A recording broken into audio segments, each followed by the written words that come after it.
Rock cut architecture. अब हम लोग चट्टानों से बना हुआ वास्तुकला वास्तुशास्त्र की बात करेंगे, क्योंकि हम लोगों ने इससे पहले की बात कर ली है, चैत्य और विहार की बात कर ली है, हम लोगों ने स्तूपाज की बात कर ली है, और हम लोगों ने पिछली कक्षा में अंत में देखा था कि प्रेयर और meditation hall known as chaityas were built near the vihara. विहार के बगल में जो प्रेयर यानी कि प्रार्थना और मेडिटेशन यानी कि आत्मचिंतन और चिंतन का जो हॉल यानी कि सभागार बनता था, बनाया जाता था, उसको चैत्य कहा जाता था।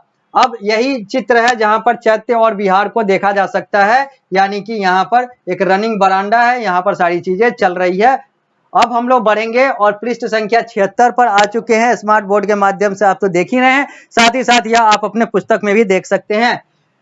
रॉक कट आर्किटेक्चर यानी कि पहाड़ चट्टानों से काट कर आर्किटेक्चर यानी कि वास्तुकला वास्तुशास्त्र को अंजाम दिया गया। अब उसकी बात करेंगे। लिखा हुआ है many rock cut vihara and chaityas have been found in the Ajanta and Ellora cave near Aurangabad in Maharashtra. अगर हम लोग रॉक कट विहार और चैत्य की बात करें तो ये सारी चीजें भारत देश के महाराष्ट्र राज्य के औरंगाबाद जिला यानी कि संभानगर जिला के अजंता और अलोरा केव में देखने को मिलता है। यानी कि अजंता और एलोरा की गुफाएं जो महाराष्ट्र राज्य में है भारत देश के, वहां पर बहुत सारे विहार और बहुत सारे चैत्य क्या होते हैं ये सब हम लोगों ने देख लिया है। वहां पर रॉक कट यानी कि चट्टानों को काटकर बनाया गया, पहाड़ों को काटकर बनाया गया जो चीजें हैं, कलाकृति जो है वो देखने को मिलती है। यही अजंता की गुफा है, अजंता केव है। और यह जो चित्र है वो गुप्ता टेम्पल देवघर का है,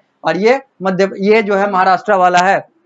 लिखा हुआ है the chaitya at Karle near Pune are rock cut cave structure with carved pillar. एक चैत्या जो पुणे यानी कि भारत देश के महाराष्ट्र राज्य में ही पुणे भी पड़ता है, वहां का एक चैत्य जो कार्ले के पास है वो भी रॉक कट केव है, यानी कि वो भी चट्टानों का काटा हुआ चट्टानों से काटकर बनाया गया एक गुफा है जो जिसके कार्व पिलर्स यानी कि ये सारी चीजें जो है रॉक से बनाया हुआ स्तंभ वगैरह है। In the Chaityas and Viharas at the Ajanta cave, numerous paintings depicting scene from the Buddha's life have been found. और अगर हम अजंता की गुफा में देखेंगे, अलग अलग चैत्य और विहारों को देखेंगे तो वहां पर बहुत सारी कलाकृति, बहुत सारी चित्रकारी, बहुत सारे पेंटिंग किए गए हुए हैं, जहां पर यह देखने को मिलता है कि बुद्ध यानी कि सिद्धार्थ गौतम जो बाद में गौतम बुद्ध बन गए, उनका जीवन कैसा था, उनके जीवन से जुड़े हुए चित्रकारी यहां पर देखने को मिलती है। जैसा यहां पर कुछ एक चित्र दिख रहा है। The Ellora cave have Hindu. Ajanta जो है वो बौद्ध का, एलोरा जो है वो हिंदू का। अजंता और एलोरा दोनों महाराष्ट्र में। तो the Ellora cave have Hindu Jain and Buddhist monasteries and temple. जबकि एलोरा केव में हिंदू जैन और बुद्धिस्ट यानी कि तीनों के मठ और अलग अलग मंदिरों का यहाँ पर समावेश है, यहाँ पर देखने को मिलता है। जबकि अजंता में बेसिकली जो है वो बुद्ध लाइफ यानी कि बौद्ध के जीवन, बुद्ध के जीवन से जुड़े हुए कलाकृति देखने को मिलते हैं। हालांकि दोनों जगह पर हिंदू और अलग अलग धर्मों का यहाँ पर देखने को अलग अलग कलाकृति दिखती है, क्योंकि चाहे जैन की बात करें, चाहे वो हम लोग बौद्ध धर्म की बात करें, इन सब के अगर संस्थापक की बात करें, चाहे हम लोग तीर्थंकर महावीर वाले जैन की बात करें या फिर सिद्धार्थ गौतम वाले जो बाद में गौतम बुद्ध बन गए बौद्ध धर्म की बात करें, ये दोनों जो संस्थापक दोनों अलग अलग धर्म के थे, ये बाय बर्थ हिंदू ही थे। बाद में इन्होंने एक अलग पद्धति के आधार पर अपना जीवन जिया। हालांकि इन लोगों ने किसी धर्म की स्थापना नहीं की, लेकिन बाद में चलकर इनके नाम पर इनके अनुयायी यानी कि इनके डिसिपल्स ने, इनके फॉलोअर्स ने अलग अलग धर्म, बौद्ध धर्म और जैन धर्म को स्थापित किया। और यही कहानी है सिख धर्म की भी। नानक सिंह बेदी जो बाद में गुरु नानक बन गए, उन्होंने कोई सिख धर्म की स्थापना नहीं की थी, लेकिन उनके अनुयायियों ने उन्हीं के नाम पर एक नए धर्म की स्थापना की जो सिख धर्म है। इसमें डिटेल में नहीं जाएंगे क्योंकि ये सारी चीजें हमने पहले भी बताई है और आगे भी जब बात होगी तो बात करेंगे। लेकिन यहाँ पर अगर बौद्ध, जैन और हिंदू की बात हो रही है अजंता और एलोरा में, तो यह समझ कर चलना होगा कि ये सब जो है वो कहीं ना कहीं एक ही है। आगे, many temples were built during the Guptas. Gupta काल में भी बहुत सारे मंदिरों का निर्माण हुआ, क्योंकि गुप्ता काल जो था वो हिंदू काल था। मुगल काल, दिल्ली सल्तनत, ये सब मुस्लिम काल था भारत के लिए। ईसाई काल जो था वो अंग्रेजों का काल था, जबकि गुप्ता काल और बाकी बहुत सारे जो काल थे वो सब एज जो थे भारतीय इतिहास के, वो हिंदू धर्म को समर्पित थे, और इसी कारण से गुप्ता काल में बहुत सारे मंदिरों का निर्माण हुआ। People started to believe in the idol worship, और लोगों ने यहाँ पर मूर्ति पूजन में विश्वास करना शुरू किया। द आइडल और इमेज वाज प्लेस्ड इन गर्भगृह, a central room in the temple, और ये जो चित्र या फिर जो मूर्ति होता था, आइडल को मूर्ति कहते हैं, इमेज को चित्र कहते हैं, ये जो मूर्तियां और जो चित्र होते थे देवी और देवताओं के, इन्हें जो टेम्पल जो मंदिर होता था उसके सेंट्रल रूम यानी कि उसके मध्य, उसके केंद्रीय घर में एकदम बीच में रखा जाता था, उसी को गर्भगृह भी कहा जाता है।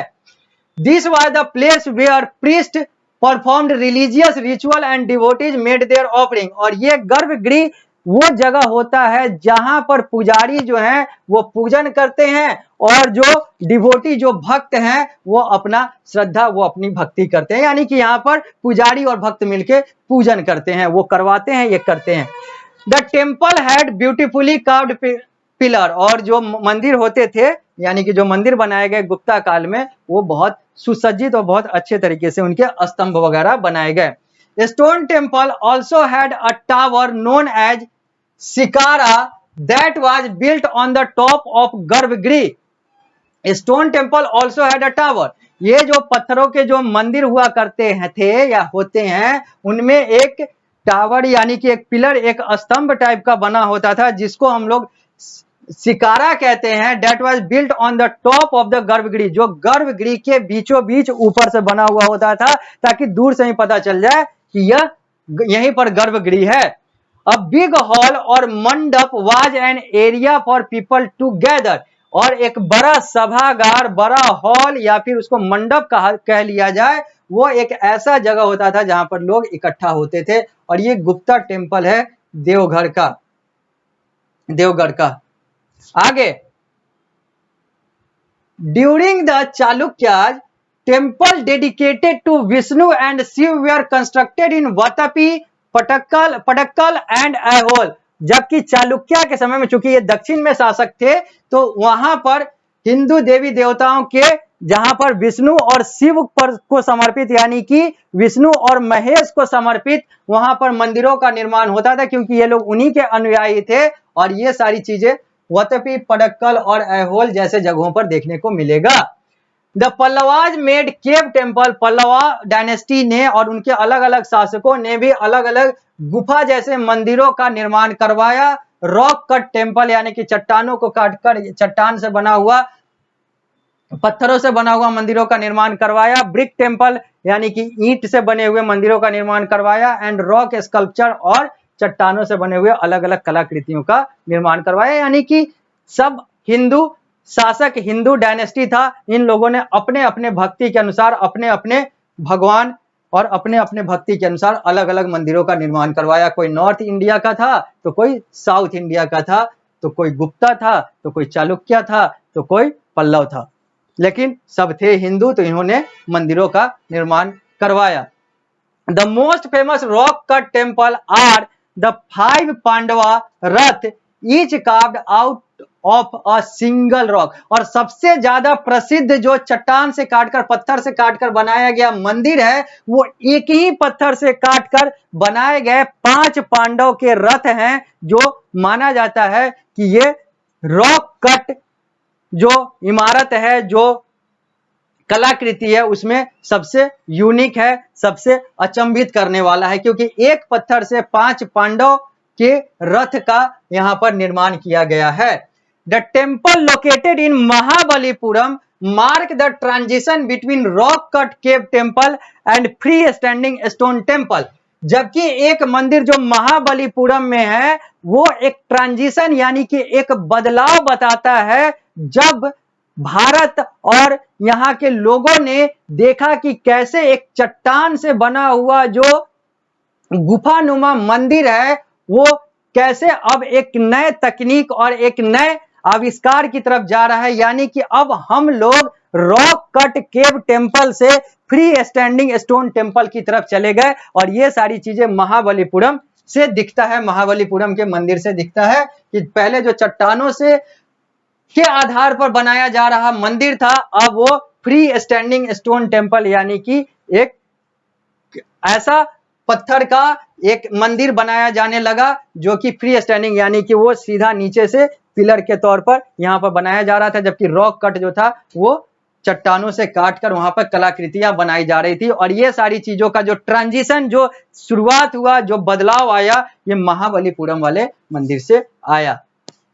लिखा हुआ है mostly the king and the ruler provided money and land for the construction of these structure. और अधिकांशतः इन सारे चीजों को बनाने के लिए, मंदिर को बनाने के लिए राजा और शासकों के द्वारा पैसा और जमीन मुहैया कराया जाता था, दिया जाता था। Some time rich trader also gave donation for such construction. और कभी कभी जो अमीर व्यापारी थे वो भी पैसा दिया करते थे, जमीन दिया करते थे। हालांकि बेसिकली जो है साधारणतः राजा और शासकों के द्वारा दिया जाता था और बाकी जो सक्षम थे वो भी देते थे। Often devotee who visited these holy shrine paid for some added feature to beautify the structure further। और यहाँ पर हम बात करें तो जो भक्त यहाँ पर जाते थे वो लोग भी कुछ पैसा, जिसको दान कहते हैं, वो भी दिया करते थे ताकि इससे उनका यानी कि उस मंदिर का और उस जगह का और ज्यादा ब्यूटिफिकेशन यानी कि सौंदर्यीकरण हो, यानी कि वो भी अपना आर्थिक योगदान दिया करते थे। यानी कि राजा से लेकर अमीर व्यापारी और अमीर व्यापारी से लेकर भक्तजन सारे लोग यहाँ पर अपने अपने औकात के हिसाब से, अपने अपने क्षमता के हिसाब से दान दिया करते थे, पैसा दिया करते थे, जमीन दिया करते थे मंदिरों के निर्माण के लिए। अब हम लोग बात करेंगे स्कल्पचर्स एंड पेंटिंग्स की, लेकिन इसकी बात करने के लिए हम लोगों को मिलना होगा अगली कक्षा में, क्योंकि इस कक्षा को अब मैं दूंगा यहीं पर विराम। जब हम लोग मिलेंगे अगली कक्षा में तो बात करेंगे स्कल्पचर, पेंटिंग और भी बहुत सारी बातें हम लोग को करनी है। तो मिलते हैं अगली कक्षा में।